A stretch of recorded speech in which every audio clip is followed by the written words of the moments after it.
السلام عليكم ورحمة الله وبركاته. الحمد لله الذي جعل الشمس والقمر بحسبان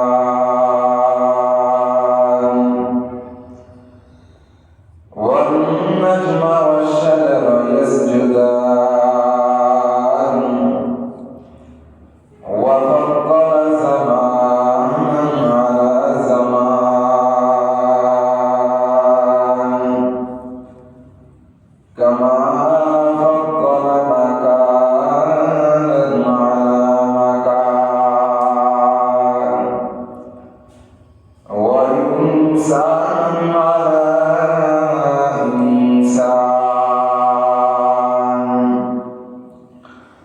ونشهد أن لا إله إلا الله وحده لا شريك له لا ضد له ولا ند له ولا مثل له ونشهد أن سيدنا وسندنا وحبيبنا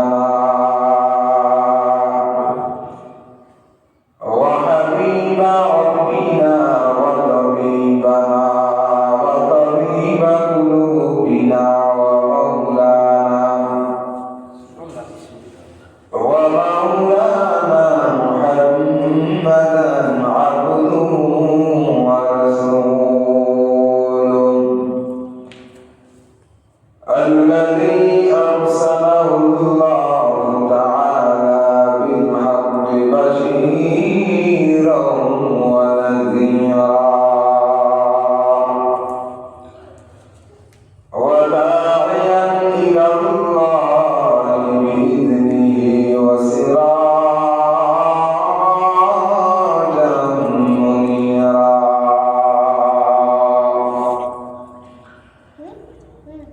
وبعد فأعوذ بالله من الشيطان الرجيم.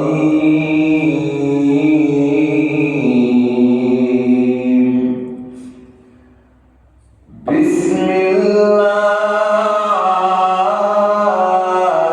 الرحمن الرحيم.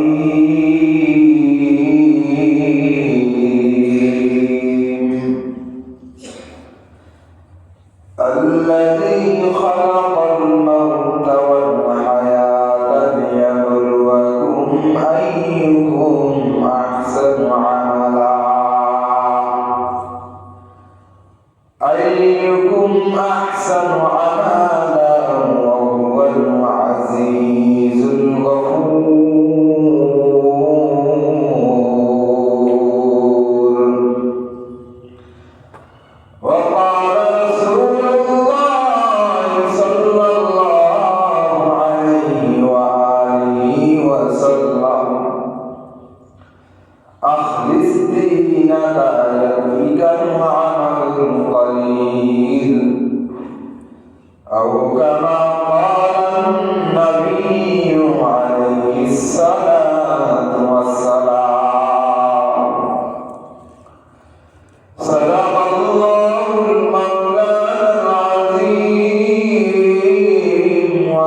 अरे बंदाए होता जाओगार उनकी मुलाकात अरे बंदाए होता जाओगार उनकी मुलाकात जल्दी से बैठे सुनो हजरत की नसीहत जल्दी से बैठे सुनो हजरत की नसीहत मकबूल है शादाए काबिल तो बहुतार मकबूल है शादाए काबिल तो बहुतार आए ना के मनंदे तुम्हें दिल तो बहुत है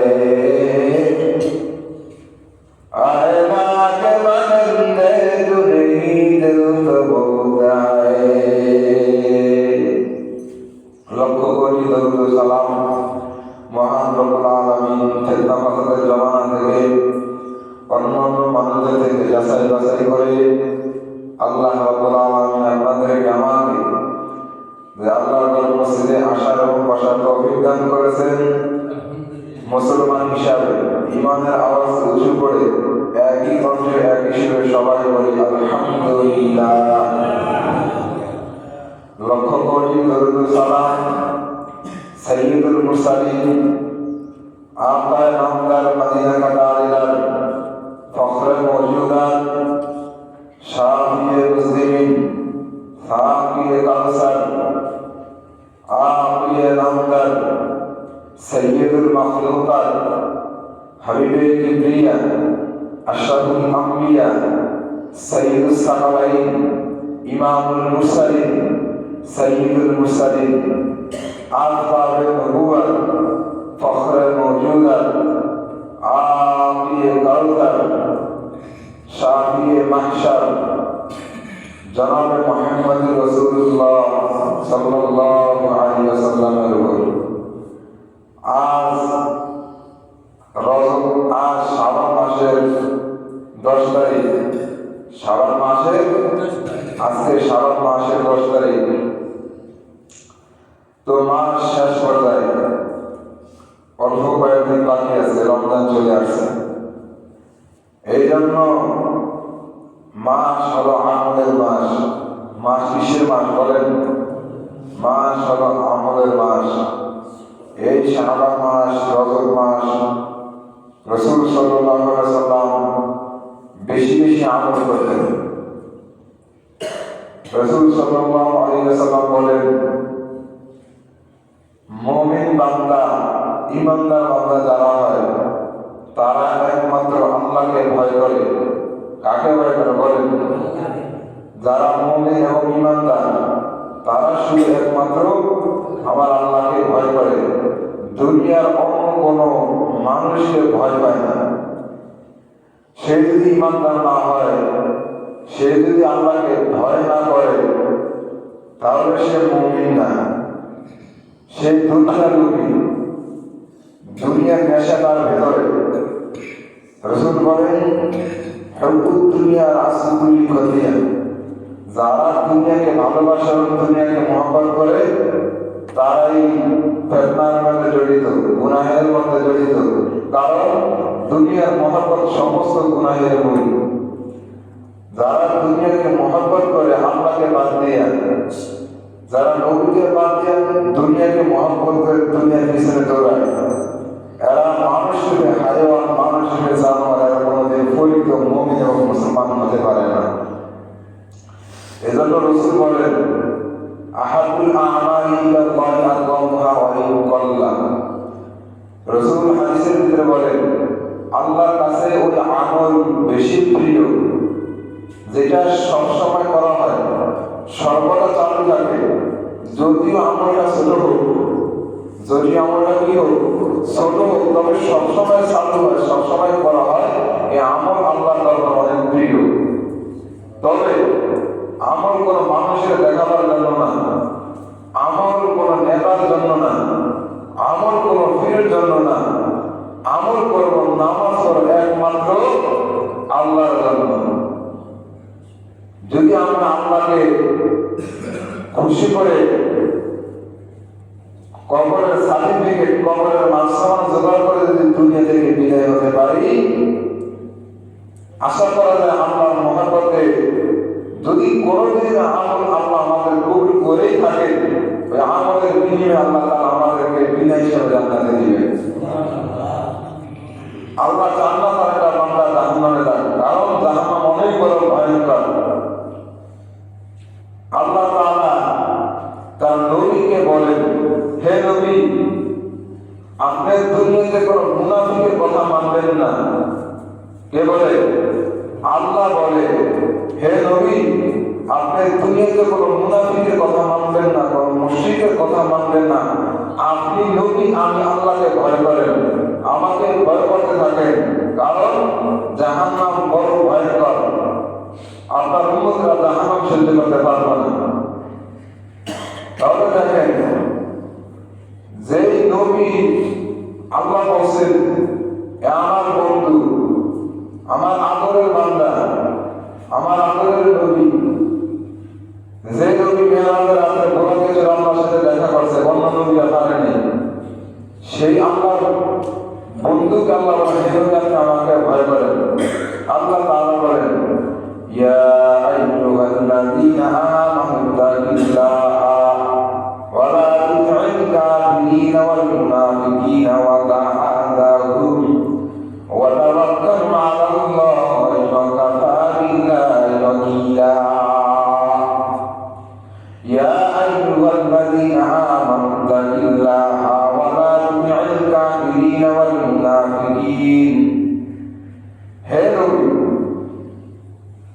আপনি আমি আল্লাহকে ভয় করেন, কোন ইহুদি মুনাফিকের কথা মানবেন না, কারণ আল্লাহ তাআলা বলেন, ইন্না আযাবি লাশাদীদ, আমি আল্লাহর আযাব বড় কঠিন, বড় শক্ত। অতএব আপনি নবী, আমি আল্লাহকে ভয় করেন, দুনিয়া কোন মুনাফিক, কোন মুশরিকের কথা মানবেন না। এখন আমরা তো নির্বাচন সামনে আসছে, এখন যদি নেতার কথা না মানি, আমাদের খাওয়া নেই। আল্লাহর বাদ দিয়া, নামাজ বাদ দিয়া নেতার পিছিয়ে দৌড়াইলাম, দুনিয়ার পিছনে দৌড়াইলাম, নামাজ নাই, রোজা নাই। এরা মানুষ হায়াওয়ান। আল্লাহ তাআলা বলেন, পরিচিত মুসলমানকে আল্লাহ কোরআনের মধ্যে জানাই দেন, ইয়া আইয়ুহাল্লাযীনা আমানু তাকুল্লাহা হাক্কা তুকাতিহি ওয়া লা তামুতুন্না ইল্লা ওয়া আনতুম মুসলিমুন। আল্লাহ বলেন, হে ঈমানদারেরা, তোমরা পরিপূর্ণভাবে মুসলমান হইয়া তারপর কবরে যাও। পরিপূর্ণ মুসলমান হইয়া কই যাও? পরিপূর্ণ ঈমানদার হইয়া, পরিপূর্ণ মুসলমান হইয়া কবরে যাও।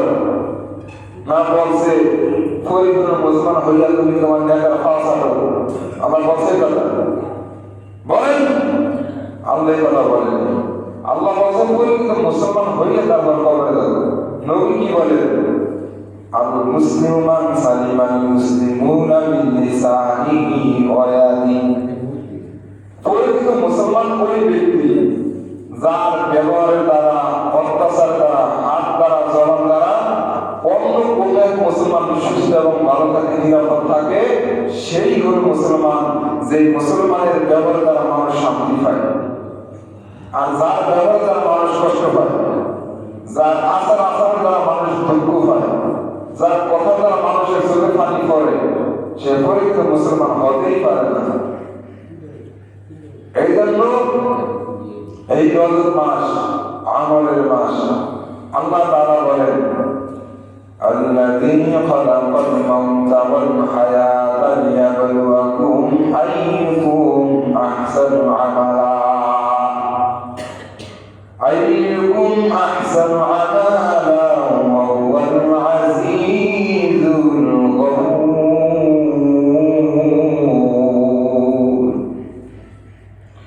আল্লাহ তাআলা তার কোরআনের ভাষায় মুমিনদেরকে ডাক দিয়ে কয়, হে দুনিয়ার মানুষ, তোমাদেরকে আমি আল্লাহ দুনিয়ার জমিনে কেন বানাইছি জানো নাকি? আমি আল্লাহ তোমার মা এবং তোমার বাবার মাধ্যমে দুনিয়ার জমিনে আমি আল্লাহ তোমার বানাইছি। কেন বানাইছি মন দিয়ে শুনে নাও। একমাত্র গোলামি চলবে আমার আল্লাহর। আর দুনিয়াতে যত কাজ করবো একমাত্র নবীর তরিকায় কাজ করবো। এই কাজের মধ্যে যদি আমল ভালো হয়, যদি সুন্দর হয়, এই সুন্দর আমল নিয়ে কবরে যাও, আমি আল্লাহ তোমার আমলের বিনিময়ে তোমাকে জান্নাতে ঢুকাইয়া দিব। কে বেশি আমল করে, কে অল্প আমল করে, এটা দেখার বিষয় না। কে সুন্দর ভালো আমল করে, আল্লাহ তাকে আমল যদি ভালো হয়, যদি সুন্দর হয়, তাহলে আল্লাহ তাকে আমলের উসিলা তাকে জান্নাতে দিবেন। আর রাসূল বলেন, আখলিস দীনাকা ইয়াকফিকা আমালুন কলিল। তোমার ইমানকে মজবুত করো, শক্ত করো, এবং তুমি অল্প আমল করো। ইমান মজবুত করার পর যদি তোমার আমল সুন্দর হয়, যদি আল্লাহর কাছে আমল পছন্দ হয়, সামান্য আমলের বিনিময়, অল্প আমলের বিনিময় আল্লাহ তোমাকে জান্নাতে পৌঁছাইয়া দিবে। কেমন সুন্দর আমল! আল্লাহ বলেন, তুমি নামাজ শেষ করছো, তুমি 33 বার আল্লাহকে ডাকো, 34 বার আল্লাহকে ডাকো, 35 বার আল্লাহকে ডাকো, তুমি ডাকতে থাকো। সুবহানাল্লাহ 33 বার বলো, আলহামদুলিল্লাহ 34 বার বলো, আল্লাহু আকবার 34 বার বলো। এরকম তুমি 33 বার 34 বার যদি তুমি আল্লাহকে ডাকতে থাকো, আল্লাহ বলে, যেই বান্দা আমি আল্লাহকে ভুলে না, আমি আল্লাহ ওই বান্দাকে ভুলি না। আল্লাহ বলেন, উদউনি আস্তাজিব লাকুম। ও দুনিয়ার মানুষ, তোমরা আমি আল্লাহকে ডাকতে থাকো, আমি আল্লাহ আজ না হই কাল না হই, আমি আল্লাহ তোমার ডাকে সাড়া দিব। তুমি একদিন নয়, দুদিন নয়, তুমি আমি আল্লাহকে ডাকতে থাকো, ডাকার মতো ডাকো, দেখবাই একদিন তোমার দাম বলবেন, আমি আল্লাহ গায়বীভাবে তোমার পৌঁছাইয়া দিব। আল্লাহ তাআলা বলেন, ও দুনিয়ার মানুষ, ভালো করে বুঝে নাও, ভালো করে শুনে নাও, আমি আল্লাহ কত মায়ার আল্লাহ, কত মায়ার আল্লাহ, তোমরা কি জানো না? দুনিয়ার জমিনে মানুষ অপরাধ করে, আল্লাহ কিছু বলি না, কারণ আমি আল্লাহ তওবার দরজা খুলে রাখলাম। ও দুনিয়ার মানুষ, তোমরা কি করতেছো? তোমরা দুনিয়ার মানুষদেরকে তোমরা নজরেছো না। আজ তোমার শরীরে শক্তি আছে, তুমি গরিব মানুষের অত্যাচার করো। তোমার কমে শক্তি, তুমি গরিব মানুষের উপর অত্যাচার করো, তুমি জুলুম করতেছো না রে বাবা না। আজ না হয় গরিব মানুষের উপর জুলুম করে তুমি দুনিয়াতে পারে গেলা, শক্তি অপব্যবহার করলা। কিন্তু যেই শক্তি দিয়া তুমি গরিব মানুষের উপর অত্যাচার করলাম, ওই শক্তিটা কে দান করছে? বলেন, আমাদের শরীরে কে শক্তি দান করছে? আমার আল্লাহ শক্তি দান করেছে। আল্লাহ শক্তি, আমি কেন গরিব মানুষের উপর অত্যাচার করবো? আল্লাহ শক্তি, আমি কেন মানুষের শক্তি দ্বারা জুলুম করবো? আল্লাহ শক্তি, এই শক্তি নামাজে না দিয়ে আমি কেন মানুষের ব্যবহার করবো? আল্লাহ বলেন, কি আমাদের ময়দানে বনি আদমের প্রতিটা অঙ্গ কি আমাদের সাক্ষী দান করাবে। হাত আল্লাহর কাছে সাক্ষী দিবে, পা আল্লাহর কাছে সাক্ষী দিবে, চোখ আল্লাহর কাছে সাক্ষী দিবে, নাক আল্লাহর কাছে সাক্ষী দিব। ওদের মালিক দুনিয়াতে বান্দার চোখ দুটা ভরা আছে, তারপরে সে নামাজের দিকে যাইতে পারে নাই। এই বান্দার মতো কত বান্দা ছিল যে অনেকের কানে শোনা কম, শুনে কান নাই, কিন্তু বান্দা আযান কানে শোনার পর মসজিদে যায় নাই, নামাজ আদায় করে নাই। শুধু বান্দা নামাজ আদায় করে নাই, এই বান্দা আযানের সময় তার কাজ ছাড়াইছে, কিন্তু কাজ বন্ধ করে নাই। তার মানে বান্দা বুঝাইতে চায় আল্লাহর নামাজের থেকে বান্দার কাজের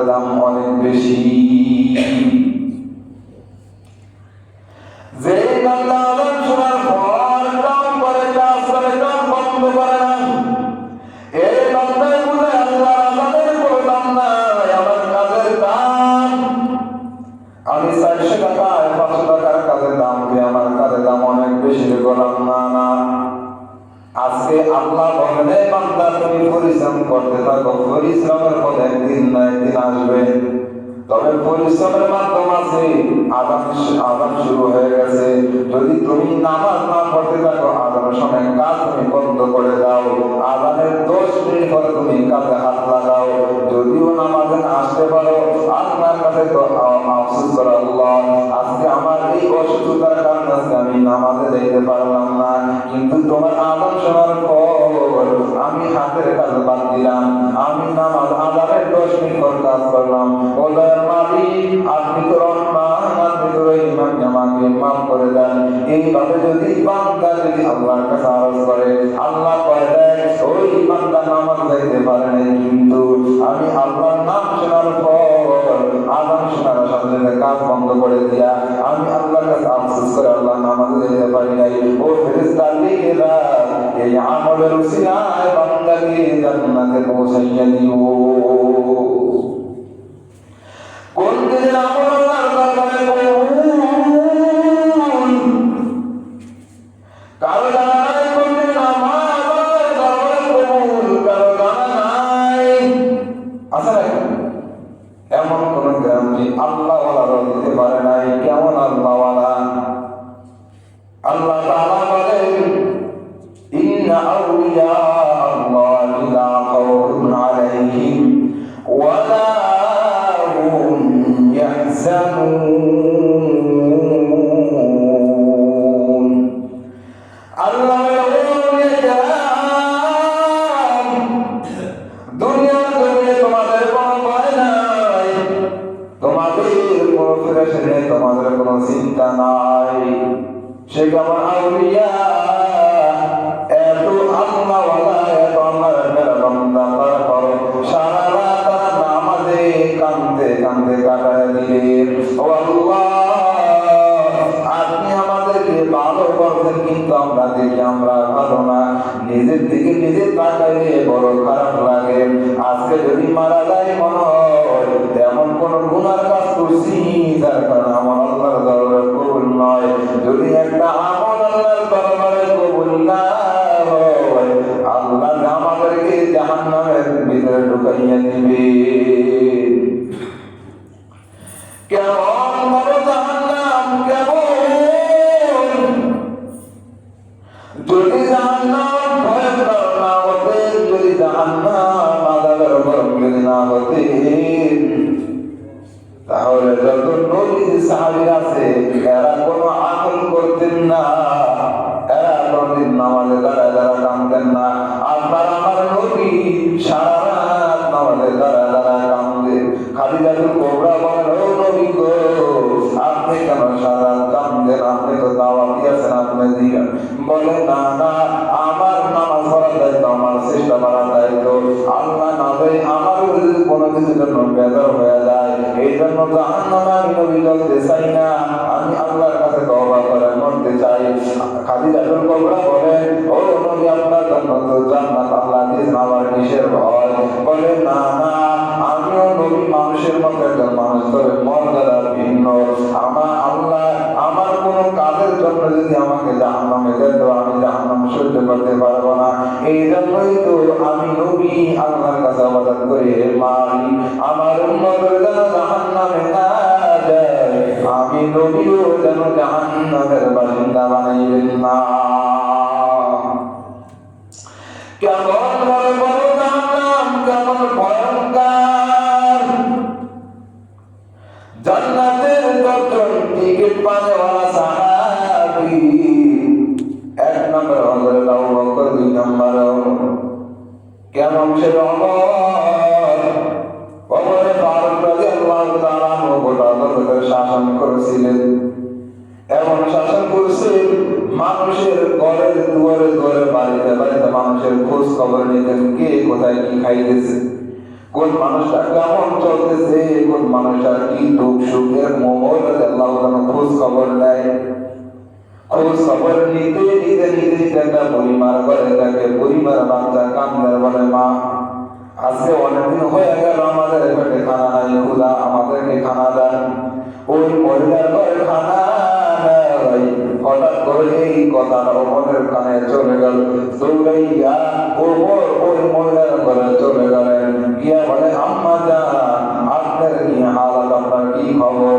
বলে আপনার কথা রাখেন, আমার এই দেশটা কি ওমর চালায়। আমি যদি ওমরের পাইতাম, আল্লাহর কাছে বলতাম, হে মালিক, এই ওমরের ক্ষমতা আমার যে অন্য কারোর ক্ষমতা দিতেন। কারণ ওমর দেশ চালাইতে জানে না, ওমর দেশ চালা মানুষ ক্ষুধায় মরে। কিন্তু ওমর যে ওই ব্যক্তি, ওই মহিলা কিন্তু জানে না। ওমর চালাকি করে নিজের পরিচয় গোপন রেখে বলে, আম্মা জান কেন ওমরের জন্য বদ্ধ করতেন? বলে আজকে আমার এই বাচ্চাগুলা 3-4 দিন কোনো খানা নাই, ওমর কোনো খোঁজ খবর নাই।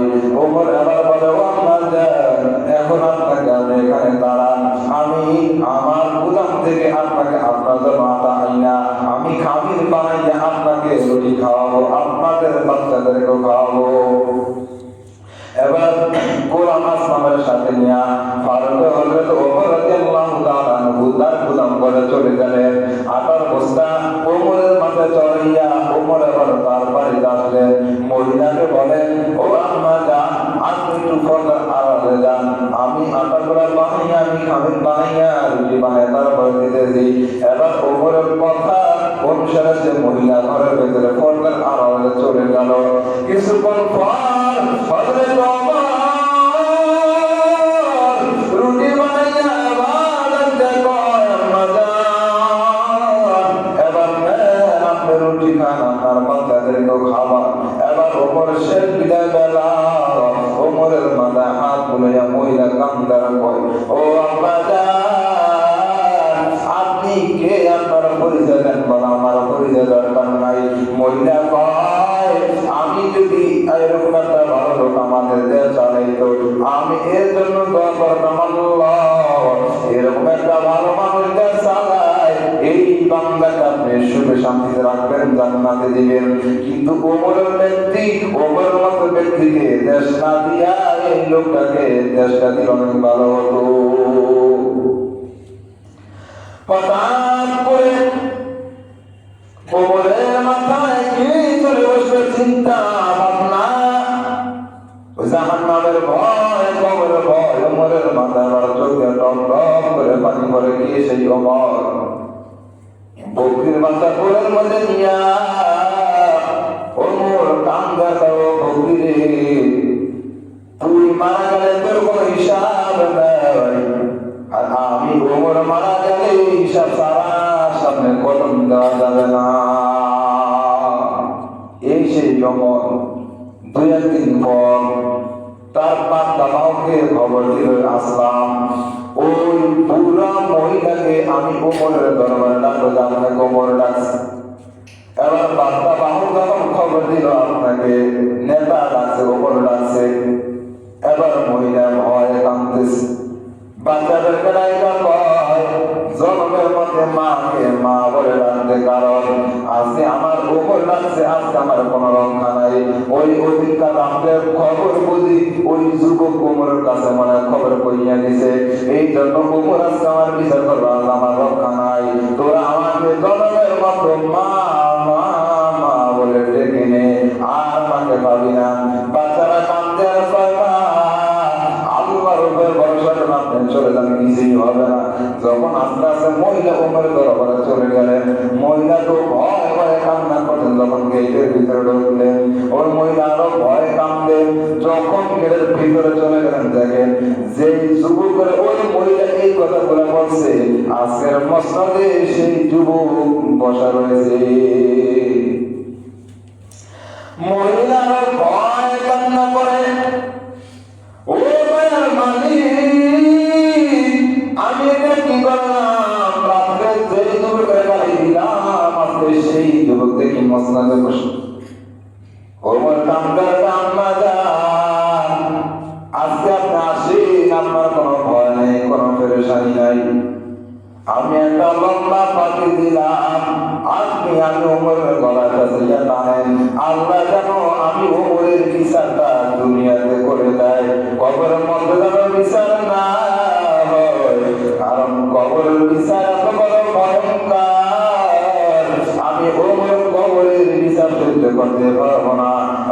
দুনিয়াতে যেন আল্লাহ আমার বিচার করে, আমি কেন খোঁজ দিতে পারলাম না, আমি কেন দুনিয়ার ঘুরে ঘুরে মানুষের খোঁজ খবর নিতে পারলাম না, আমি দেশ চালাই অপরের দুঃখ কষ্টের পাশে দাঁড়াতে পারলাম না, আমি কেমন নেতা হইলাম? আপনি আজকে আমার বিচার করবেন, আল্লাহ যেন দুনিয়ার জমিনে আমার বিচার করে দেয়। এই যে আমার নবীদের জন্য দোয়া করলেন, ও মালিক, আমি নবীর পর যদি কোন নবী হতেন, সে হতো কে? হযরত ওমর রাদিয়াল্লাহু ইসলামের জন্য একজন আমার খলিফা বানায় দেন। এই ওমর একদিন খ্রিস্টান ছিল, সময় খ্রিস্টানের রাজা ছিলেন, রাজা। আমার নবীর দোয়ার বরকতে আল্লাহ তাআলা সেই ওমরের মুসলমান বানায় দেন। বোনেরা কালিমা পড়ে মুসলমান হয়, সেই খবর ওমর পায়। নাই বেনে ওমর প্রতিমধ্যে জানায় দেয়, তোমার বোনেরা কালিমা পড়ে মুসলমান হয়ে গেল। এবার দৌড়াইয়া বোনের কাছে গিয়ে বোন ভাই অত্যাচার শুরু করে দিল। বোন কান্দে, ও ভাই, আজকে তুমি আমার মারার কাটো যাই করো, তারপর আমি ট্যাবলেট ছাড়বো না। কারণ পেট ব্যথার রোগী যদি ট্যাবলেট খায়, যদি ট্যাবলেট পেটের ভেতরে যায়, ওই ট্যাবলেট বের করা কোনো সম্ভব না। আমি ছিলাম মুনাফিক, আমি ছিলাম বেঈমান। আজকে আমি মদিনার কালিমার ট্যাবলেট খাইলাম, এই কালিমার ট্যাবলেট পাইলাম আমার দ্বারা সম্ভব না। আজকে তুমি আমারে মার কোনো আফসোস নাই, তারপর আমি মদিনার কালিমার ট্যাবলেট ছাড়বো না। বোনের কান্না দেখে ওমরের মায়া লাগার পর দেখে যে কোরআন তেলাওয়াত শুরু করে দিল। আল্লাহ তাআলা হেদায়েতের মালিক, আল্লাহ তাআলা আস্তে আস্তে মাধ্যমে বোনের মাধ্যমে তারা হেদায়েত দেয়। এদিকে নবী দোয়া করেন, আল্লাহ ওমরের ইসলাম হাজির মুসলমান বানান, ইসলামের কাদাম বানায় দেন।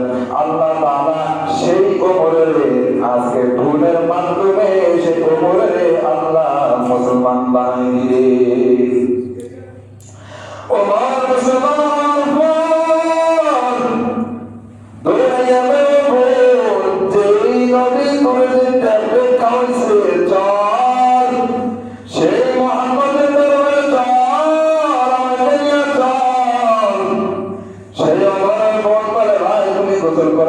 তুমি পবিত্র হয়ে নাও। এবার ওমর গোসলের পর পবিত্র হইয়া নবীর দরবারে গেলেন। নবীর চেহারা দেখার পর ওমর মনে হয় যেন আসমান থেকে লাফ দিয়ে পড়ে গেল। পয়গম্বরকে ধরাইয়া বলো, পয়গম্বর, আগে যদি জানতাম আপনি এত সুন্দর, এত ভালো মানুষ, আমি কোনদিন আপনি ওমর আপনার বিরুদ্ধে অ্যাকশন নিতাম না। ওমর নবীর চেহারা দেখে ওমরের কলিজা ঠান্ডা হয়ে গেল। এই সেই ওমর জাহান্নামকে এত বড় ভয় করতেন। আজ আমরা লক্ষ লক্ষ কোটি কোটি বয়ান শুনি, ওয়াজ নসিহত শুনি, নামাজ আদায় করি, সব কিছু করার পরেও আমাদের অন্তরে কৌতূহল মুনাফিকি ছাড়তে পারি না। আমরা মুনাফিকি অন্তরে জমা, মুনাফিকি ছাড়তে পারি না। মসজিদের ইমাম সাহেবের বিরুদ্ধে কথা, মাদ্রাসার হুজুরের বিরুদ্ধে কথা, তাম দুনিয়ার কথা, যারা আলেম ওলামার বিরুদ্ধে কথা বলে, এরা তো মানুষ না, এরা মানুষের হাইওয়ান। এখানে ক্যাটাগরি মানুষ যারা আছেন, যারা মসজিদের চাকরি করে বা মাদ্রাসা চাকরি করে, এদের মাসে 3 দিন ছুটি নাই। আপনার কথা বলেন, মসজিদ জানি মসজিদ ইমাম সাহেবদের মাসে 3 দিন ছুটি নাই। হ্যাঁ, এরা কি 3 দিন আসবে? রোজা দিতে একবার বাড়িতে থাকে কয়েকদিন, হাস 1 সপ্তাহ। কোরবানি আসলে বাড়িতে থাকে হাস 1 সপ্তাহ।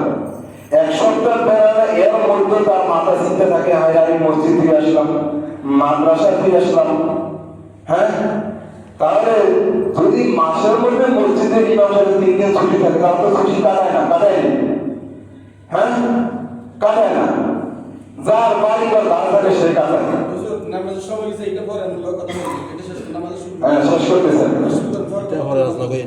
শেষ করতেছি। তাহলে এই কথাগুলো যারা সমালোচনা করে, এরা